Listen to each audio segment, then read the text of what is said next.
what if I wanted to have some more complicated logic that wasn't just about a detour, but was more of like a fork in the road? Something more like this. Well, this is if and else, or the if-else branch.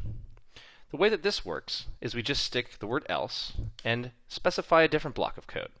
Again, this line of code will run under certain conditions. Otherwise, this line of code will run. So in this case, I could say if the temperature is less than 60, turn the heater on. Otherwise, turn the heater off. This is a very common statement, and in fact, we can even continue further with our if and else by introducing other conditions. What if we want to have something more complicated than just a fork in the road that comes back to meet itself? What if we want to have several different choices depending on conditions?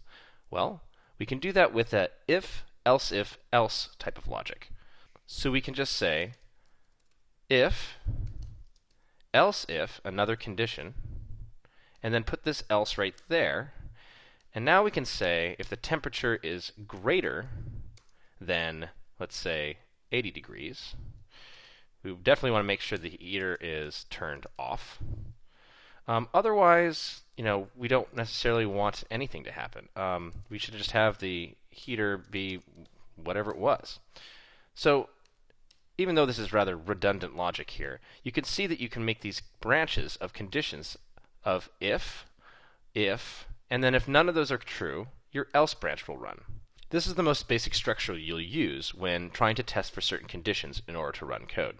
Notice that the elseif here can actually be expanded multiple times, so we can check for as many elseif conditions as we want.